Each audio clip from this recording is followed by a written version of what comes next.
I never thought I'd be the kind of person who gets paid to forget, but here I am, 6 months into a position that technically doesn't exist, working in a place that officially isn't there, guarding documents that the world will never see. My name doesn't matter anymore.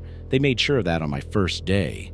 What matters is that I'm one of 3 night archivists employed by the Vatican to maintain Section Omega of the secret archives, and the rules I'm about to share with you are the only reason I'm still alive to tell this story.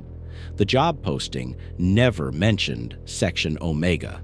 It advertised a position as a preservation specialist for rare manuscripts, someone with experience in medieval Latin and a background in religious history. I had both, plus a desperate need for employment after my university position fell through. The interview took place in a windowless room beneath the Apostolic Palace, conducted by a cardinal whose name I was instructed to forget immediately afterward. He asked me 3 questions. Could I keep secrets? Did I believe in evil? Was I prepared to see things that would change how I understood reality? I answered yes to all 3, though I didn't truly understand what I was agreeing to until my first night in the archives. They gave me a small apartment in Vatican City, a generous salary paid in cash, and a leather-bound notebook containing 27 rules. The Cardinal, who had interviewed me, placed the notebook in my hands with trembling fingers. His eyes, I remember, were sunken and haunted, the eyes of someone who had seen too much and slept too little. He told me that the rules were written in the blood of those who learned them the hard way, and that I should read them every single day before my shift. Then he made the sign of the cross over me, whispered something in Latin that I didn't catch, and left me alone in the preparation room. The preparation room sits at the end of a corridor that doesn't appear on any map of Vatican City. You access it through a door in the Borgia apartments that looks like it should lead to a broom closet, but actually opens onto a spiral staircase descending deep into bedrock.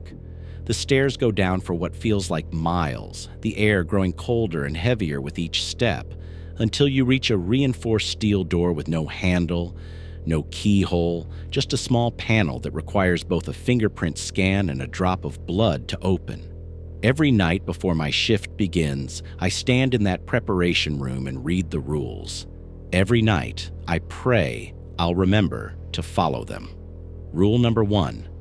Enter Section Omega exactly at midnight. Not a minute before, not a second after. The door will only open at the precise moment when one day becomes another, and if you miss that window, you must wait 24 hours before trying again. Never attempt to force entry outside of midnight. The last person who did was found 3 days later, still standing in front of the door, his eyes replaced with empty sockets. That wept blood continuously. He lived for 2 more weeks, screaming about the things he saw in the space between seconds before his heart finally gave out. Rule number 2. Before entering, recite the prayer of separation 3 times while touching the silver crucifix embedded in the door frame. The prayer isn't in any language I recognize, and I still don't know what the words mean, but I've memorized the phonetics perfectly. When spoken correctly, the crucifix grows warm under your fingers, and you'll hear a sound like a great exhalation, as if the archives themselves are breathing. Only then is it safe to cross the threshold. I saw what happens when you skip this step during my second week. My colleague, Marcus, was running late and rushed through the prayer, barely touching the crucifix. He made it 3 steps into Section Omega before he started screaming. We pulled him back across the threshold, but his skin was covered in burns in the shape of handprints. Tiny handprints, like children had grabbed him with hands dipped in acid. He quit the next day. They had to pay him substantially more to forget than they pay us to remember. Rule number 3. Once inside, proceed directly to the central desk and light the 7 black candles in the iron candelabra. The candles must be lit in the exact order specified in your notebook, using only the blessed matches provided in the desk drawer. Each candle represents a seal that contains what dwells in the deepest parts of Section Omega. If even one candle goes out during your shift, you have exactly 60 seconds to relight it before that seal breaks. I've never let a candle go out, but I've heard stories about the night shift from 15 years ago when a draft extinguished the fourth candle. The archivist on duty that night survived, but he's been in a psychiatric facility ever since.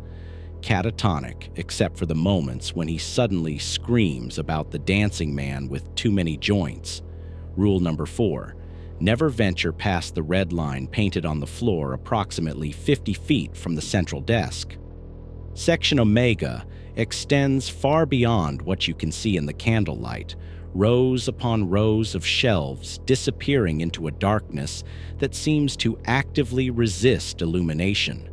The red line marks the boundary of consecrated ground. Everything beyond it belongs to something else.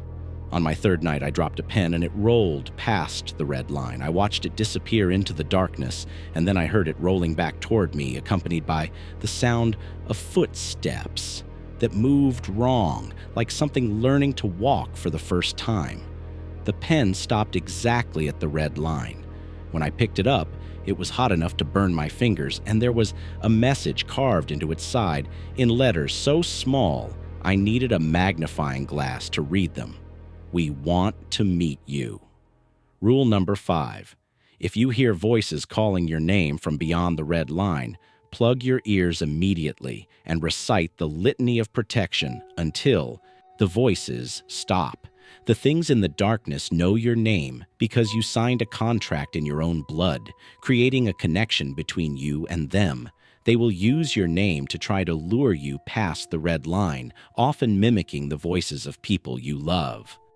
Last month, I heard my dead mother calling for me, telling me she was lost in the dark and needed my help to find her way home.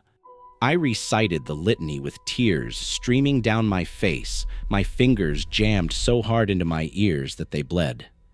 When the voice finally stopped, I heard laughter, dozens of voices laughing in harmony, and then my mother's voice one last time saying, "Almost got you, sweetie." Rule number 6. Your primary duty is to maintain the catalog of forbidden knowledge, a massive leather-bound tome that rests on the central desk.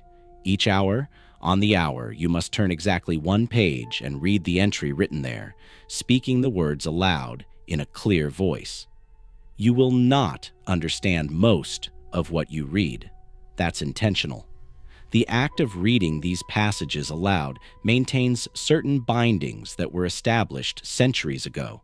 Missing even one hourly reading could have catastrophic consequences.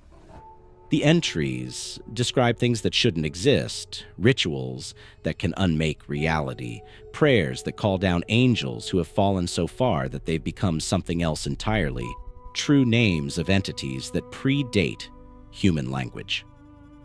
After you finish reading each entry, you must write the date and time in the margin, along with your initials. I've looked at some of the older entries. The margins go back hundreds of years, an unbroken chain of archivists, all performing the same ritual, all fighting to keep something contained. Rule number 7. If you see a child in Section Omega, avert your eyes immediately and remain perfectly still until it loses interest and wanders away. Do not look at its face. Do not speak to it. Do not acknowledge its existence in any way. The child isn't real, at least not in any way that matters. It's a projection, a lure created by something that studies human behavior and knows we're instinctively drawn to help children in distress. I encountered it during my first month, a little girl, maybe 7 years old, wearing a white nightgown, standing just beyond the red line. She was crying, her shoulders shaking with sobs, and every instinct in my body screamed at me to help her. I remembered the rule just in time, fixed my gaze on the desk, and froze. She walked closer, stopping just at the edge of the red line. I could hear her breathing, fast and ragged. Then she spoke in a voice that sounded like it was coming from the bottom of a well. "You're smarter than the others, but you'll look eventually. They always do." She stood there for 3 hours before finally drifting back into the darkness. I didn't move the entire time. Rule number 8. Every night you'll find a small silver bell on the central desk. If you hear scratching sounds coming from inside the walls, ring the bell 3 times and say the phrase, "By the authority of Saint Michael, I command you to cease." The scratching will stop immediately. Do not investigate the source of the scratching. Do not attempt to locate where it's coming from. Just ring the bell and return to your duties. The first time I heard the scratching, it sounded like thousands of tiny claws scraping against stone, all moving in frantic synchronization. The sound came from every direction at once, growing louder and more aggressive until I rang the bell. The silence that followed was somehow worse than the noise. Rule number 9. Between the hours of 2 and 3 in the morning, you may experience temporal distortions. Time might slow down or speed up. You might look at the clock and find that hours have passed in what felt like minutes, or that you've been staring at the same page for 6 hours when it only felt like seconds. These distortions are normal and expected. Do not panic. Simply continue your duties and wait for the distortion to pass. Whatever you do, don't try to leave Section Omega during a temporal distortion. The one time someone tried, they aged 40 years in the span of walking to the door. They died of old age before they could reach the exit, their body crumbling to dust that scattered across the ancient floor. Rule number 10. If you smell roses, immediately open the small wooden box kept in the top right drawer of the central desk and consume one of the communion wafers inside. The wafer will taste like ashes and copper, but swallow it anyway. The smell of roses in Section Omega indicates the presence of something that was once holy, but has become corrupted, something that remembers what it means to be divine, but chooses to be monstrous instead. The communion wafer provides protection, but only for a limited time. While the protection lasts, you'll feel a burning sensation in your chest and see everything in Section Omega with terrible clarity, including things you normally can't see. Use this time to ensure all the candles are still lit and that nothing has crossed the red line. The first time I smelled roses, I was arrogant enough to wait a few seconds before taking the wafer, wondering if the rule was really necessary. In those few seconds, I felt something touch the back of my neck, fingers that were too long and too cold, and heard a voice whisper, "I remember when you were baptized. I was there. I've been waiting for you ever since." Rule number 11. At approximately 3:30 every morning, you'll hear what sounds like a mass being conducted in Latin somewhere in the darkness beyond the red line. The voices will be numerous and will sound like monks chanting. Let them finish. Never interrupt. Never join in, even though you'll feel an overwhelming compulsion to add your voice to theirs. This is the Black Mass, a ritual being performed by entities that were once human clergy but became something else, something that now serves powers that exist in opposition to everything the Church represents. When the Mass concludes, you'll hear a single bell toll 13 times. Count the tolls to make sure there are exactly 13. If there are more or fewer, immediately recite the emergency prayer printed on the inside back cover of your rule notebook. So far, I've always counted exactly 13 tolls, but I keep the notebook open to the emergency prayer just in case. Rule number 12. You are not alone in Section Omega, even though it will often feel like you are. There are 2 other archivists working different sections of the archives, though you'll rarely see them. If you do encounter another archivist, verify their identity by asking them to recite the first line of the prayer of separation. If they can't or won't recite it, they are not an archivist. Immediately return to your central desk and ring the silver bell 7 times while reciting the banishment prayer. Do not turn around while reciting the prayer. Do not stop until you've completed it 3 times. On my 4th month, I saw what I thought was Father Mateo, the eldest of our 3-person team, standing near the red line. I called out to him, but he didn't respond. When I asked him to recite the prayer, he turned to face me, and I saw that while he had Father Mateo's body and clothes, his face was wrong. Features that shifted and rearranged themselves like a puzzle being constantly solved and unsolved. I rang that bell so hard I thought my wrist would break. Rule number 13. Never bring any personal items into Section Omega. No phones, no photographs, no jewelry, nothing that connects you to your life outside these walls. The entities here can use such items as anchors, following the connection back to the people and places you care about. Your pockets must be empty except for the rule notebook and the blessed matches. Before my first shift, they made me remove everything, including my watch and the small cross necklace my grandmother gave me. I thought it was excessive until they showed me photographs of an archivist's apartment from the 1970s. He'd brought a photograph of his family into Section Omega. Every person in that photograph disappeared over the course of a single night, vanishing from their beds without a trace. The archivist quit immediately, but it didn't matter. He disappeared too, exactly 1 year later, on the anniversary of their disappearance. Rule number 14. If the temperature suddenly drops and you can see your breath, something has crossed the protective barriers. Immediately cease all activities, stand behind the central desk, and hold the crucifix that hangs on the wall behind you. Press it against your chest and pray continuously until the temperature returns to normal. Do not look up from your prayers. Do not try to see what has entered Section Omega. The crucifix will burn your skin where it touches you, burn badly enough to leave scars, but you must not let go. I've experienced this twice. The first time, the temperature dropped so rapidly that frost formed on the metal desk. I grabbed that crucifix and prayed harder than I've ever prayed in my life, feeling it sear into my palm like a brand. I heard something walking around the desk, slowly circling me, and felt its presence like a weight pressing down on my shoulders. My prayers became frantic, desperate, until finally the temperature began to rise. When I looked down at my hand, the crucifix had left a perfect impression burned into my palm.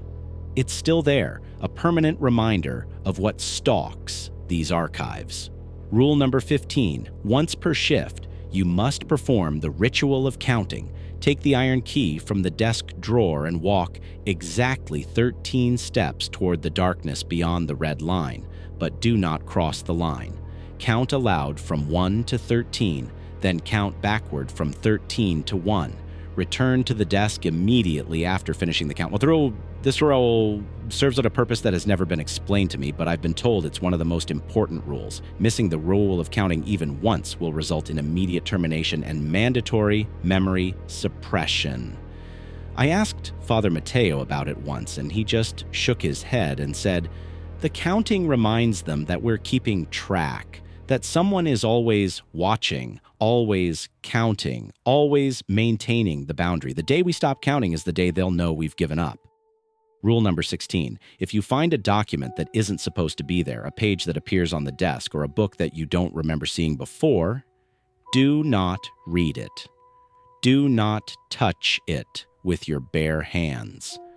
Use the silver tongs kept in the bottom drawer to pick it up and place it in the lead-lined box stored beneath the desk. Lock the box and ring the alert bell by the door. A senior priest will come to collect it before the end of your shift. These documents are called spontaneous manifestations, and they're exactly what they sound like. Knowledge that materializes itself, trying to break free from whatever dimension or consciousness contains it. Reading even a single line can have consequences ranging from madness to possession to something worse that doesn't have a name. Last month, a new archivist ignored this rule and read 3 sentences from a manifested document before the senior team could stop him. He started speaking in a language that shouldn't exist, his voice overlapping with itself, as if multiple beings were using his vocal cords simultaneously. They removed him immediately. I heard he's in a special facility now, kept in isolation because everyone who hears him speak starts to understand the language, and understanding it changes something fundamental in your brain. Rule number 17. At exactly 4:44 every morning, all the candles will flicker simultaneously. This is normal. Remain calm and do not react. The flickering lasts for exactly 90 seconds. During this, time, you may see things moving in the darkness beyond the red line, shapes that don't conform to any known geometry, figures that exist in too many dimensions for human eyes to properly process. Keep your gaze fixed on the catalog.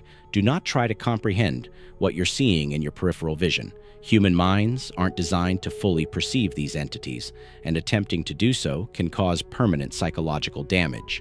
I made the mistake of looking directly at one during my second month. I only glanced at it for maybe 2 seconds, but I still can't adequately describe what I saw. It was like watching something that existed in multiple places and times simultaneously, a being that was both there and not there, alive and dead, beautiful and horrifying. For weeks afterward, I had nightmares about that shape, and sometimes I still catch glimpses of it in reflections or in the corner of my eye. Rule number 18. You will occasionally hear knocking from behind the large wooden door at the far left of the visible archive space. The door is always locked and must remain locked. Never open it, no matter how desperately whoever is knocking pleads for help. Never respond to the knocking. Never acknowledge it. The things behind that door were sealed there in 1823 by Pope Pius VII, and the seal must not be broken under any circumstances. According to the notes in my orientation materials, the last time that door was opened was in 1945, and it took 50 priests working in continuous shifts for 3 months to reseal it. 17 of those priests died during the resealing process. Whatever's behind that door knows you're out here, knows you're close, and wants very badly to be released. The knocking started for me in my 3rd week, gentle at first, almost polite. Now, 5 months later, it's become aggressive, violent, pounding that shakes the door in its frame. Sometimes I hear voices with the knocking, voices speaking in perfect English, using my name, promising me things if I'll just turn the key. Rule number 19. If you experience a nosebleed while in section Omega, immediately apply pressure and recite the protection prayer. Do not let your blood drop onto the floor. If even a single drop of blood touches the ground, you have 30 seconds to cover it with salt from the container kept on the central desk. Blood is a powerful conductor for supernatural forces, and your blood in particular, having been used in the contract that allows you to work here, creates a direct link to you. In my 5th month, I got a sudden, severe nosebleed. I managed to catch most of it with my hand, but a few drops hit the floor before I could stop them. I've never moved faster in my life, dumping salt on those drops and watching them hiss and steam like I'd poured acid on them. For the rest of that shift, I heard voices calling my name from the darkness, voices that knew things about me they shouldn't know, intimate details of my childhood, my fears, my dreams. The salt had worked, but not perfectly. They'd gotten a taste of me. Rule number 20. Every night you'll find a small black journal in the desk drawer. Read the entry for the current date. These entries are written by archivists from the past, some dating back centuries, and they contain warnings and advice specific to that date. Some dates are more dangerous than others. Some dates have special rules that supersede the normal rules. Never skip reading the daily entry. On my first night working a shift on December 13th, I almost forgot to read the journal entry because I was dealing with a particularly aggressive round of knocking on the sealed door. When I finally opened the journal, the entry for December 13th was written in red ink and contained only one line repeated over and over for 3 pages. Stay behind the desk. Do not move. Do not speak. Do not breathe loudly. I followed that advice, and at around 2 a.m, I heard something massive moving through section Omega, something so large that its footsteps shook dust from the ceiling. It walked past my desk close enough that I could have reached out and touched it if I'd been stupid enough to try. I held my breath until my lungs burned, and it finally moved on. Rule number 21. If you feel tired, Do not fall asleep under any circumstances. Section Omega has a dampening effect on consciousness that makes you vulnerable to entities that exist in dream space. The coffee maker in the preparation room is there for a reason. Use it. If you feel yourself starting to drift off despite the coffee, there's a small vial of blessed water in the desk drawer. Pour 3 drops on your tongue. It tastes vile and makes your mouth feel like it's full of battery acid, but it will keep you awake. One archivist fell asleep during their shift 3 years ago. They woke up screaming 6 hours later, even though they'd only been asleep for minutes. When the senior priests arrived, the archivist was speaking in tongues and claiming that something had followed them back from their dreams. They were right. For the next week, that archivist's apartment was plagued by nightmares that affected everyone in the building, dozens of people experiencing the same horrific shared dream night after night. The church had to perform an exorcism on the entire building. Rule number 22. At the end of your shift, at precisely 6 in the morning, you must extinguish the 7 black candles in the reverse order of how you lit them. As you extinguish each candle, say the phrase, "Gratias tibi ago, et libera me." Thank you, and release me. The final candle must be extinguished at exactly 6 o'clock, not a second before or after. If your timing is off, you'll have to light all the candles again and wait another 24 hours before you can leave. While you're extinguishing the candles, you'll feel an overwhelming sense of being watched, of something massive and ancient turning its attention toward you. You'll feel its anger at being sealed away for another night, its hunger for freedom. Ignore these feelings. Complete the ritual. I've heard stories about an archivist who panicked during the candle extinguishing and ran for the door. They made it 3 steps before something grabbed them and pulled them into the darkness beyond the red line. The screaming lasted for hours. Rule number 23. After extinguishing the candles and exiting Section Omega, you must proceed immediately to the cleansing chamber, a small room adjacent to the preparation area. Strip completely and shower using the special soap provided. The water will be ice cold, and the soap will burn your skin slightly. This is normal. You must wash every inch of your body 3 times while reciting the purification prayer. This removes any spiritual contamination you might have picked up during your shift. Skipping the cleansing has consequences. An archivist once rushed through the process because they were late for a meeting.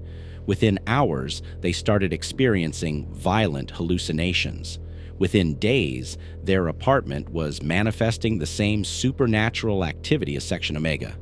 They lost their mind completely within a week and had to be institutionalized. The church paid for their care, but they also erased every trace of that person's existence. Officially, they never worked here. Officially, they never existed. Rule number 24. Never discuss what you experience in Section Omega with anyone outside of the other archivists and the senior priests. The contract you signed includes a supernatural binding that prevents you from revealing specific details, but it's still possible to hint at things, to talk around the edges of the truth. Don't do this. People who hear even vague descriptions of what exists in Section Omega become curious, and their curiosity can attract attention from the entities we're guarding. 2 years ago, an archivist told their therapist general information about the archives, nothing specific, just enough to paint a picture of what they dealt with each night. The therapist became obsessed with learning more. They started researching Vatican secrets, digging into conspiracy theories, trying to piece together what their patient had been hinting at. 3 months later, the therapist committed suicide, leaving behind pages and pages of notes written in languages they didn't know, drawings of things they'd seen in dreams, warnings about something waking up beneath the Vatican. Their death was ruled a psychotic break, but we knew better. Rule number 25. Once per month, on a date that will be provided to you in advance, you must undergo a spiritual evaluation conducted by a senior exorcist. This evaluation is mandatory and non-negotiable. The exorcist will check for signs of possession, corruption, or psychological degradation. They'll ask you questions designed to reveal if you've been compromised. Answer honestly. If they determine that you've been affected by your time in Section Omega, you'll be removed from duty immediately and placed in a treatment facility. This isn't a punishment, it's a mercy. The work we do takes a toll on the soul, and the Church takes that seriously. Father Mateo told me he's undergone evaluation 83 times in his 6 years working here. He's been flagged 3 times and received intensive spiritual counseling each time. He said those counseling sessions saved his life, pulled him back from an edge he didn't even know he was approaching. Rule number 26. If you ever receive a phone call or letter that mentions Section Omega specifically, do not respond. Report it immediately to the security office. These communications are tests, attempts by entities we guard to establish contact through indirect means. They're testing whether you'll break protocol, whether you'll engage with them outside the controlled environment of the archives.